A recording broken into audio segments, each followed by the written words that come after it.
Hi folks, my name is Randy Gossman and welcome to my channel. So today's video is going to be about the experience I had with my fourth real estate listing. So this house was owned by a couple I knew in East Hollywood, Florida, who were relocating out of state over the next couple of years and wanted to take advantage of the aggressive seller's market that was currently going on. The property consisted of a 2-bed, 2-bath main house and a 1-bed, 1-bath cottage with a full kitchen. The house itself was about 100 years old, so that would present a new challenge to me, as I've never sold a house that old. I didn't know what kind of issues I would encounter.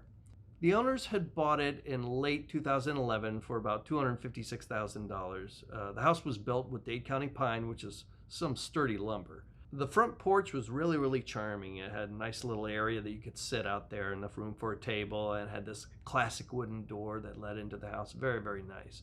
On the inside was a working fireplace that made for a cozy interior, and the backyard had a resort-style pool with lush vegetation and a storage shed. It was really great. Over the years, they updated the kitchen and the guest bathroom, installed some wooden flooring, and painted the exterior. Had about 20 solar panels installed, which brought down their electricity cost significantly. The cottage had been used as a rental, but was currently undergoing some renovation as Hurricane Irma had ruined the flooring in it. I ran the comps and felt confident that they could get around $660,000 for it. Before listing, there was some discussion about finishing off the cottage, but having come fresh off selling my property in Hollywood just 4 months earlier, I explained in any other climate that might be a good idea, but just see what kind of interest sparks before putting all that time and cost into it at this point. I also suggested that we post a coming soon sign and hold an open house the weekend before we list it. We held an open house in September of 2021 and had about 10 individuals come through. No contracts came out of it that day, but everyone seemed to like the house. The following morning, I listed it for $679,900. And within less than an hour, my phone started to blow up. One of the first agents who called asked if the price was negotiable, which I said yes to a degree. So they said their client was going to be offering $635,000 and they'd have the contract to me within the hour. Mind you, their client had not seen the property in person yet, so that might be a thing. But shortly after that, another buyer called who wanted me to represent them in the transaction, basically making me a transaction broker between my sellers and them. They wanted to offer $600,000, which I made it clear that higher offers were already being floated around. They did not want to get into a bidding war, which I understood, but you couldn't avoid that. Regardless, they wanted me to put a contract in for $600,000, and I agreed to work with them.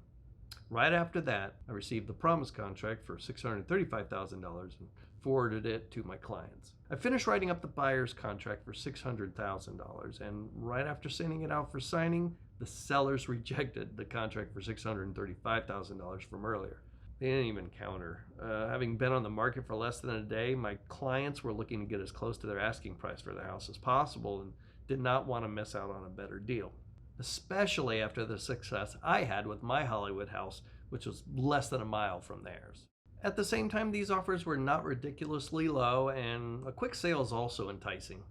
Something else that's enticing is YouTube's invitation to subscribe and hit the like button. Help share this video. I don't know, maybe click that little bell for future notifications. Clicking is free, and hey, studies show that it's really satisfying.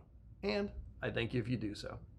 Now, around this time, my new buyer client started sending me listings and comps for houses in the area, selling for the low 500,000s. They were wondering if my seller should lower their price for them, to match the market. After informing them that the sellers just rejected an offer for $635,000, they started to realize the mentality of the market and decided to up their offer to $640,000 contingent upon appraisal. They really wanted the house. And the sellers did accept. Contract was written up. I sent it to the buyer via e-signature first. We went over all the details together. The buyer signed, and it was off to the sellers.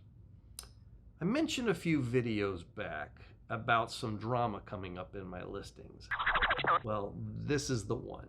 So late that night, I get a text from the buyer saying the price is all wrong. It should be $624,000, and they did not want to pay any commission, which they weren't. The sellers were paying all the commission. I'm not sure where the confusion with that was. They wanted me to explain to the sellers how much they would still net after the new price, and once again started sending me comps of newer and updated homes selling in that price range. It was all very puzzling.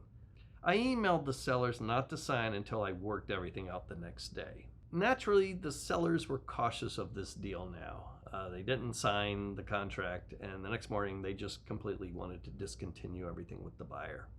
But as I said, the buyer really loved the house and tried to negotiate in their favor, but at this point it was too late. The sellers did decide to accept the original $635,000 offer from the first agent. Contracts were signed, deposits were made, and we were just waiting for the inspection. Unfortunately, not long after that, the buyer decided to pull out. So it turns out they didn't realize how close to the ocean the house was and that the flood insurance would be necessary. That blew my mind. How could you not know the actual location of a property you were paying over $600,000 for? So what I learned is that this would be a recurring theme for the market at this time. Investors up north started jumping into the hot South Florida market very aggressively. And one very undesirable tactic used was throwing contracts at properties as soon as they were on the market just to secure them. Then after doing their research on the area or checking out the house, that's when they would decide if it was right for them. Since there's a grace period allowed before being locked in, there was no loss to them, only the seller, who now had to relist the property and losing valuable time off the market for serious buyers. So we were about to relist, but before the house went back on the market, who reaches out again but the buyer with the $640,000 offer? They were determined to get my client's house and offered the same $640,000 but cash this time. I was a little reluctant, but the proof of funds were there and the sellers felt confident to go with their new offer. Now, there was still a contingency upon appraisal, which is not ideal in a cash offer, but we allowed it. There were delays on the buyer's end for the inspection and appraisal, which we also allowed extensions for, regrettably. The property was wrapped up in this contract for almost 2 months, keeping it out of a prime market, which saw houses in that area earning $300 plus a square foot. So the inspection and appraisal finally took place on the last day of the deadline in the contract, and the house appraised. The inspection stated several costs of repairs that the buyer wanted quotes on, but the report clearly stated that the house's as-is value stayed at $640,000.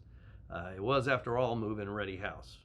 Once again, the buyer wanted the cash price lowered. This time to $590,000 for repairs. Any more and they would need to finance the rest. So what actually occurred was that the buyer had cut into the cash budget to pay for moving expenses and never really budgeted for insurance costs at all. Basically, they now had no way to pay the $640,000 in cash.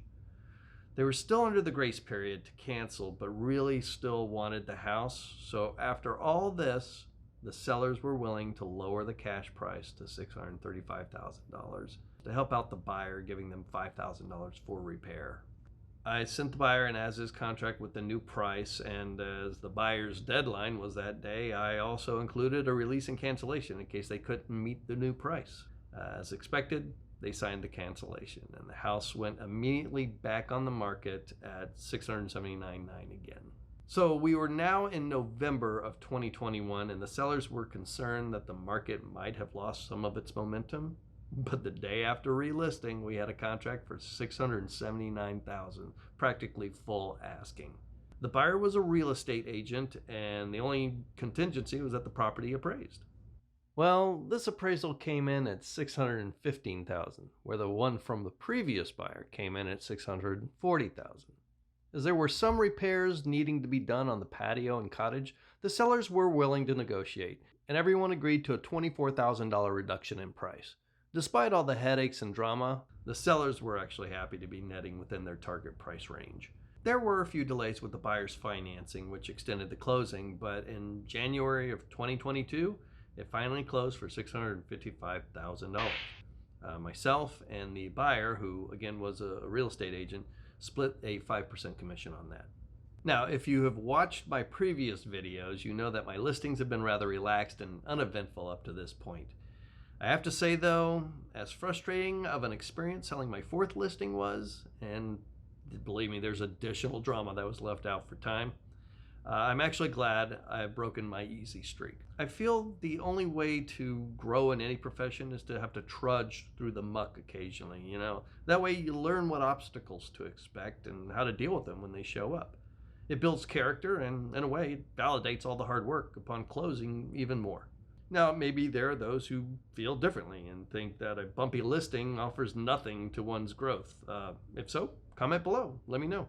Maybe share some war stories of your own. Anyway, that's it for this video. If you enjoyed it, please like and subscribe, hit the bell for notifications on my future videos, and I hope you'll tune in for the next one. Thanks, and take care, everyone.